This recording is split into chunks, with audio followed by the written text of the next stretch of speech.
Ah, vous êtes là? Ah non, non, non, cette fois-ci, je vous montre pas la fin avant le début, parce qu'il y a des changements spectaculaires. Vous allez voir, j'adore. Ça fait très cosy, c'est tout en bois, et avant tout, ce que je préfère, c'est que quand on rentre, ça sent bon. Mais ça, ce sera difficile de vous montrer. En tout cas, avec ce que j'ai fait ce coup-ci, on peut vraiment se rendre compte de quoi elle aura l'air une fois finie. En attendant, on va commencer par un peu de tuyauterie. Stéphano est venu me donner un coup de main. D'ailleurs, il m'a aussi aidé pour le tableau électrique. Et d'ailleurs, il m'a aussi donné les disjoncteurs et les différentiels. C'est Dylan, en revanche, qui m'a donné le tableau lui-même. En fait, c'est de la récup. Dylan n'allait pas s'en servir. Et puis Stéphano les a récupérés je sais plus où. Ils ont déjà servi, mais ils feront très bien l'affaire. Donc, revenons à la tuyauterie. Il m'a montré comment on faisait des joints avec de la filasse. En soi, c'est pas compliqué, mais je me sentais pas de le faire toute seule. Avant de commencer, on fait le montage à blanc. Et là... Donc là, tu vois, regarde, là, tu peux pas mettre de filasse parce que ça, c'est fait pour un joint, tu vois. Ouais. Donc, c'est pour ça qu'ils nous ont livré l'adaptateur, où là, on va filasser, tu vois, là, je vais filasser. Et là, je vais pas filasser, je vais mettre un joint et je vais resserrer. D'accord. C'est pour ça qu'ils ont donné cet adaptateur. Et là, on viendra avec notre multicouche. Ouais, d'accord. Donc, c'était pas des adaptateurs pour rien. Non, non, mais ils les ont donné exprès. C'est vrai que c'est tentant. Moi, si t'étais pas là, je l'aurais fait direct. Non, hein. non, il faut filasser. Là, il faut filasser. Là, on va filasser. Et donc là, ça aurait été un problème de... Et là aussi, filasser, bien sûr. Pas de joint, filasser. Au niveau du chauffe-eau, il faut filasser. Donc là, je vais te montrer comment on filasse. Dans le sens des aiguilles d'une montre. Ouais. D'accord. On l'a y assez. Ah ouais, mais attends, là, il y a un écart, c'est pas grave. Non, non, c'est pas grave. D'accord. Ça va se resserrer. Moi qui faisais toute une histoire... là, j'avais le trac hein, pour le faire moi toute seule, ça. Non, là, il y en a trop. Tu enlèves. Voilà. Là, c'est bon. Donc tu le fais dans le sens... Après on le nettoiera. Tu fais dans le sens, tu vois, tu tiens et puis voilà, c'est bon. C'est tout? Ouais. Et il n'y a rien de miraculeux là-dedans? Non. Ok. C'est celui-là. Ouais, c'est celui-là. Je retrouve plus mes clés. Donc on serre la pince. Pas comme un malade. Quand est-ce que tu sais que tu dois arrêter? Il va se bloquer tout seul. Faut pas forcer trop. Faut pas forcer trop fort. Mais faut assez serrer, sinon tu n'auras pas l'étanchéité, tu vois. Et si jamais, des fois ça arrive, si jamais tu sens qu'il y a une petite fuite, tu resserres juste un peu. Tu vois. Voilà. Pas la peine d'en mettre trop. Donc en fait là, l'épaisseur, peu importe l'épaisseur que tu vas mettre, ça va écraser comme il faut. Ouais. Ah ouais. Ça va aller jusqu'au bout, mais ça va l'écraser et l'étanchéité est assez exceptionnelle. Oui, tu peux mettre du téflon. C'est pareil, c'est tout aussi bien. Mais moi, après c'est les écoles. Hein. Moi, je mets la filasse. Oui, bah, dans la doc, ils disaient de mettre du téflon. Oui, ça marche bien aussi. D'accord. Donc ça, c'est bon. Ce qu'il faut, filasser celui-là aussi. Pas le choix. Hein. D'accord. Donc là, on repart sur la filasse. Bon, il y en a un peu trop, mais tu peux ça s'arrache, tu l'enlèves.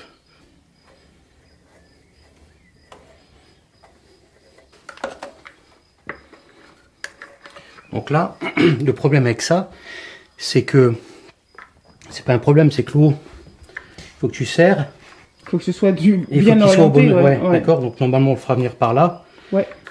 Donc là, ça va, tu vois, je suis bien. Pour l'instant, j'ai pas encore l'eau. Donc les essais, je les ferai que quand il y aura l'eau. Ouais.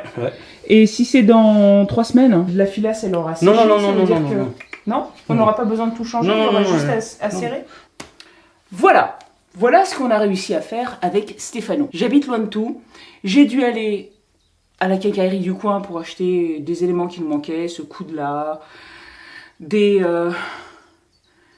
adaptateurs, parce que c'était pas le bon diamètre, etc.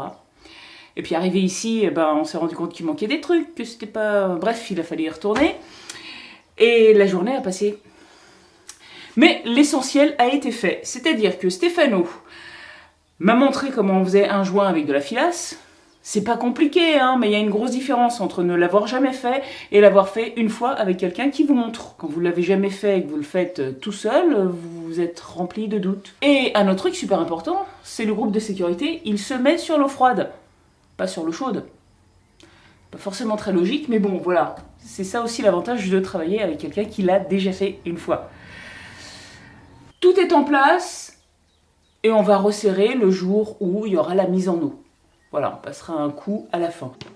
J'exagère un peu, c'est pas tout à fait en place. Les éléments sont les uns à la suite des autres. C'est maintenant que je vais commencer à mettre les choses à leur place.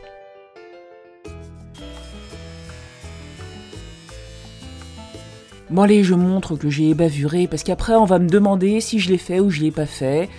Vous savez, je ne fais pas de tutoriel, je partage mon expérience. Mon but, c'est de vous montrer que vous êtes capable de faire beaucoup plus que ce que vous pensez que vous pouvez faire, mais pas de vous expliquer comment vous devez le faire. D'ailleurs, il n'y a jamais qu'une seule méthode. Il y en a plusieurs. Les DTU vous décriront l'art et la manière de réaliser chaque ouvrage. C'est à ça que feront référence les assurances en cas de litige avec les artisans qui auront travaillé pour vous. Après, chaque personne, en fonction de son expérience, préférera travailler de telle ou telle façon. Maintenant, les débats pour savoir qui a raison, qui a tort, ça ne m'intéresse pas par principe. Écoutez ce qu'on vous dit, mais faites votre propre expérience. Je suis en train d'ajouter de l'épaisseur au contrelatage, parce que je veux que le tuyau d'évacuation que vous voyez remonter à l'étage soit caché par le revêtement mural. Et je le mets d'aplomb parce que ça va aussi servir à maintenir le contour de la fenêtre. Je vais tirer le câble pour le plancher chauffant, comme ça m'évitera de l'oublier. J'ai une mémoire de poisson rouge. Le tableau va être là. Hein. Alors, tu testes par ici.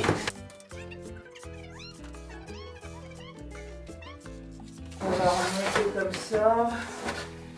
Et on va laisser ça en plus. Comme ça. Ça devrait aller. Voilà. Avant d'aller plus loin, je dois m'attaquer au parquet. À partir de maintenant, il va y avoir beaucoup d'improvisation. Alors pour limiter les erreurs, il vaut mieux travailler en bonne logique. Pour éviter un écart disgracieux entre le sol et les murs, je commence par le sol, du moins en partie. Et c'est pas mal, non ? Et ben pour obtenir ça, il a fallu quand même pas mal de boulot. D'abord, j'ai acheté des chutes de poutres à la scierie.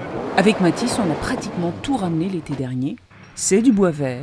Je sais, ne hurlez pas. On peut faire une charpente, des colombages, mais certainement pas un parquet avec du bois vert. Comme je l'ai dit tout à l'heure, écoutez ce qu'on vous dit, mais faites votre expérience. Parce que, il y a 2 ans de ça, j'ai tourné un platane fraîchement coupé, à tel point que j'avais l'impression de prendre une douche alors que je le transformais en vasque. Je l'ai tourné en 2 jours. Entre le premier et le 2e jour, des grosses fissures sont apparues. Je les ai comblées. Il est resté plusieurs semaines dans l'atelier de Vincent. Ensuite, je l'ai emmené avec moi dans la maison que je loue, dans la pièce que je chauffe le plus. Maintenant, il est dans le conteneur atelier. On peut pas dire qu'il soit resté à température et à hygrométrie stable. Pas du tout. En plus, il a même pas une épaisseur régulière. Mais depuis, il ne s'est absolument pas fendu. Donc, écoutez ce qu'on vous dit, mais faites votre propre expérience. Eh ben, avec le parquet, je vais faire exactement la même chose. Je vous préviens, hein, au cas où ça vous insupporte. C'est génial parce que ça cache les traces de colle. La vasque, je vais la mettre à l'étage. Mais revenons au parquet. Je découpe des morceaux rectangulaires juste pour l'entrée de la douche. Le reste, c'est des carrés de 9 sur 9. Et ils font tous 3,5 cm d'épaisseur. Voilà, c'est le même principe que du carrelage. D'ailleurs, si vous n'avez pas vu la vidéo où je pose le carrelage, je vous invite à la regarder. Donc, je fais très attention aux découpes les plus visibles. C'est-à-dire là. Après, il n'y aura pas d'endroit particulier où l'œil va accrocher. Il va y avoir des meubles. Donc, ça, c'est pour étaler la colle. Je vais prendre mon temps pour commencer. Ce que j'apprécie beaucoup, c'est que dans ce bidon, il y a 3 sacs comme ça. Il y a une date limite d'utilisation, le 9 décembre 2022, juste après mon anniversaire. J'espère que j'aurai fini d'ici là, mais ça veut dire que vous avez intérêt à vous dépêcher d'utiliser votre colle. Je vais mettre des gants.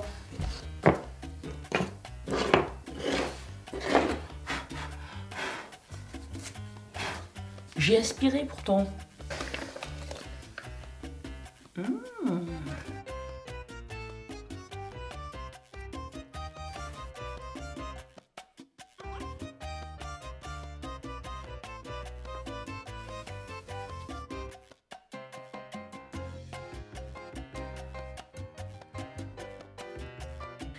Bon, c'est bien ça.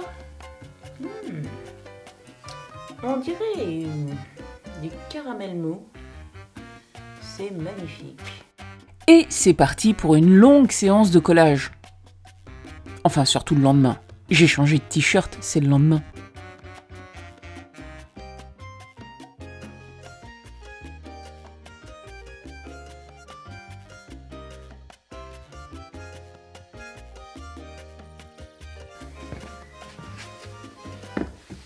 Faut que je fasse un trou pour le tuyau d'évacuation de l'évier.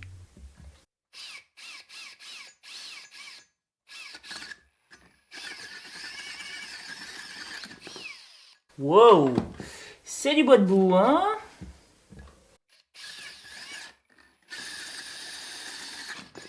Wow.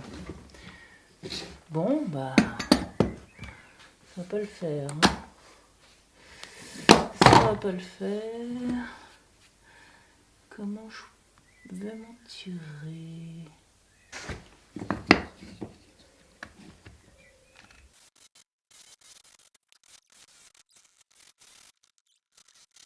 Eh ben,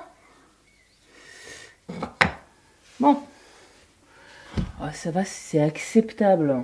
Ça reste rond. De toute façon, ce sera pas visible. Ce sera sous l'évier.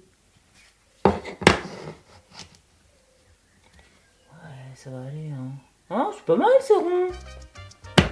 Reprenons la séance de collage. Parce que je vais aller jusqu'au mur du fond. Il y a du boulot. Le pire, c'était la découpe. Je me suis fait les bras avec la scie radiale. J'ai même dû enlever ma montre parce qu'elle me gênait dans le mouvement. Ça faisait mal au poignet. Entre la préparation du bois avant la découpe avec la scie radiale et la pose, il va me falloir plusieurs jours. Vous imaginez que c'est long? Eh ben c'est encore plus que ce que vous croyez.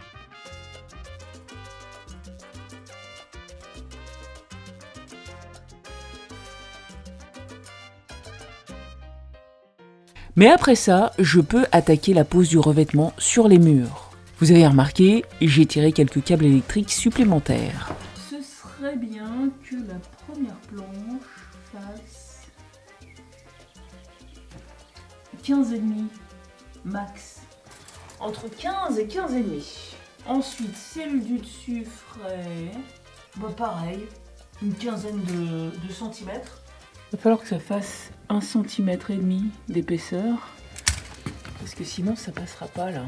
Et ça, faudrait le laisser visible. Ce serait plus facile comme ça, j'aurais juste à faire un trou ici pour que le tuyau passe. Et ensuite, on fera passer ça à l'intérieur. Pour ces deux premières planches, les prérequis sont particuliers, alors je les sélectionne avec le plus grand soin. Mais en gros, c'est comme ça que je vais procéder pour tout le bois que je vais mettre sur les murs.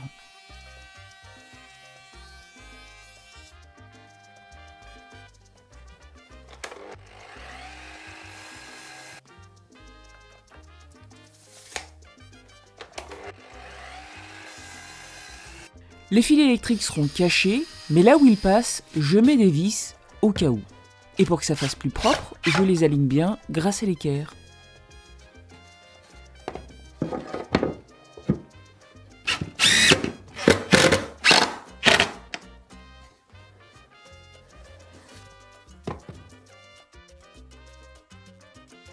Je vous ai déjà fait le coup du micro.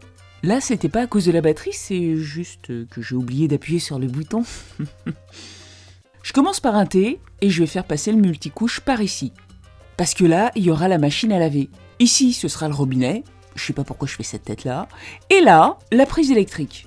Comme ça va être très juste, il vaut mieux que les deux soient accessibles facilement.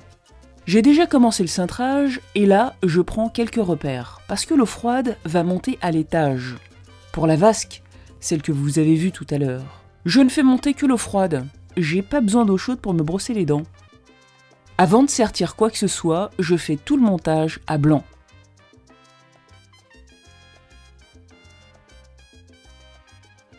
Quoi que je fasse, il y a toujours un moment avec une tâche très délicate. Ouais, je vais pas réussir à vous le montrer là, mais au bout du tube, j'ai fait un angle à 45 degrés pour que ça vienne se raccorder là.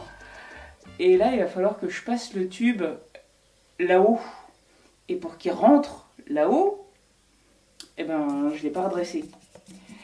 Et puis, une fois qu'il sera passé là-haut, je vais faire les angles dont j'ai besoin là-haut.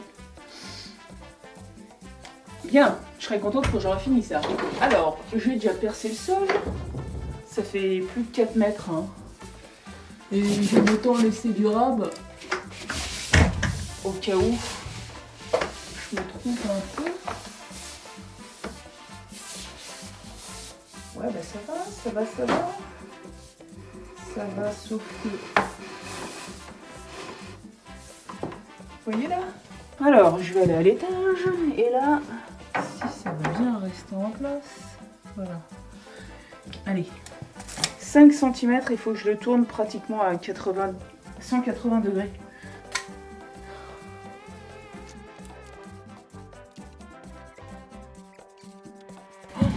Pour que j'arrive à tourner comme ça, puis ensuite comme ça, puis après comme ça, et pour finir comme ça va pas être fastoche. Bah non, et en même temps ce serait tellement moins drôle. Allez, lance-toi. Tu vas voir, ça va bien se passer.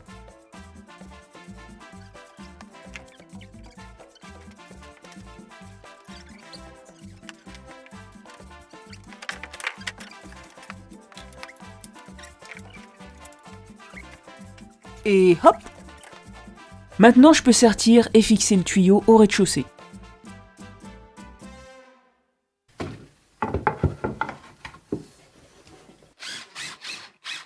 Voilà, bien. Je vais mettre une prise ici, mais je vais percer ailleurs que sur le mur pour que ce soit bien droit. Alors, l'électricité, on en fait toute une histoire, mais c'est vraiment pas grand-chose. Vous savez jouer au Lego? Vous devriez pouvoir vous en sortir.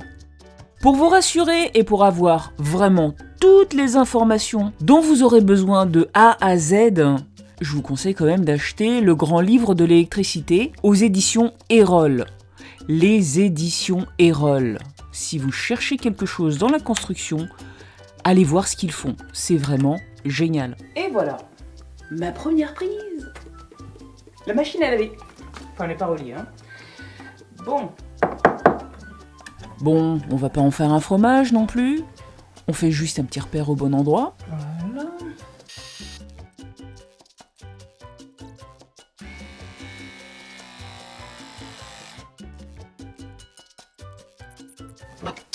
Et voilà.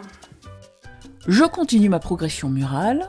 J'ai pas encore fini l'électricité, mais tous les fils qui doivent arriver au tableau sont déjà là. À nouveau, merci Stéphano pour les disjoncteurs et les différentiels. Et merci Dylan pour le boîtier. Maintenant, le contour de la fenêtre. Comme c'est un peu saillant, je prolonge un peu ici. Au-dessus aussi d'ailleurs. Et là, c'est plus que du remplissage. Ça a l'air facile, hein? Souvenez-vous que je prépare chacune des planches. Ça, c'est pour la plaque à induction.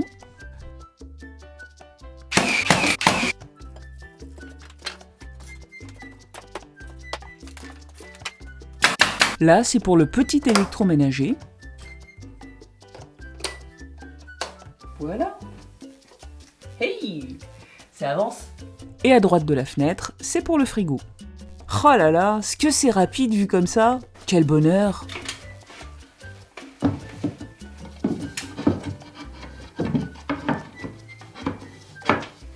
Génial.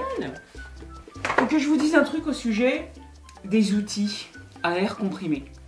J'ai déjà eu une conversation comme ça avec quelqu'un. Vous savez, ce genre de conversation où ça se termine par « c'est un choix ». C'est un choix, ça veut rien dire. Hein. Maintenant que je sais ce que c'est que de travailler des heures dans des positions vers le haut, vers le bas, dans les coins, avec un outil à air comprimé, je vous assure que ça, c'est vraiment agaçant à gérer sur un chantier. Il faut avoir le compresseur, là ça commence sérieusement à me gêner. Et sur le sol, il y a un gros boudin enroulé sur lequel je marche tout le temps.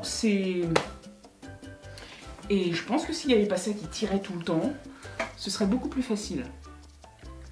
J'aime bien les batteries. Les outils à air comprimé, ça coûte beaucoup moins cher. Ouais, et gérer ça, Sans moi. Maintenant, le mur qui est à l'ouest. En gros, c'est la même chose, mais je vais quand même vous mettre un petit timelapse parce que moi j'aime bien. Il a juste une particularité. Pour ceux qui n'auraient pas vu la vidéo, j'ai installé un plancher chauffant de chez Plancher Chauffant Direct. Et à ce niveau-là, je vais mettre le thermostat. Ça ressemble à s'y méprendre à une prise ou un interrupteur, mais c'est quand même vraiment mieux de l'avoir à hauteur des yeux. Et alors, il est génial parce que celui-ci, il se programme à distance. Je rappelle à ceux qui seraient intéressés par ce plancher chauffant, vous avez le droit à des réductions jusqu'à la mi-juillet. Les liens sont dans la description et je vous invite à aller jeter un œil. Bon, c'est pas parce que c'est quelque chose de très performant que c'est compliqué à installer. Je vais installer toute l'électricité ici. Mais pour pouvoir avoir la garantie de chez Plancher Chauffant Direct, il faut qu'elle soit validée, du moins cette installation-là, que votre plancher chauffant soit validé par un électricien. Un vrai. Donc, quand j'aurai tout fini, il y a un copain électricien qui va venir valider l'installation. Voilà, j'ai fait le branchement, je ne vais pas vous montrer parce que je vais faire rentrer les câbles déjà.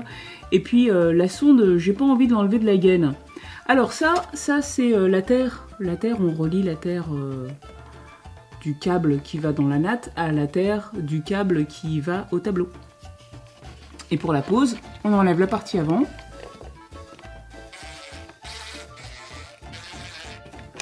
Parfait. C'est pas si simple que ça à remettre. Il faut que ces petits machins rentrent dans les trous là.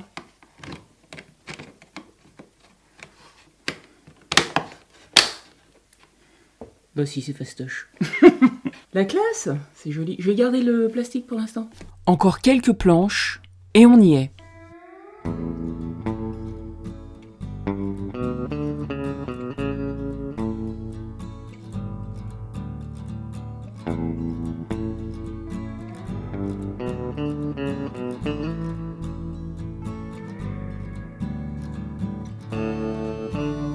Alors, ça le fait pas déjà ?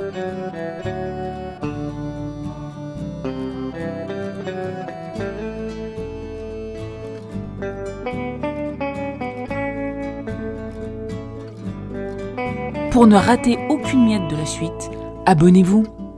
À bientôt!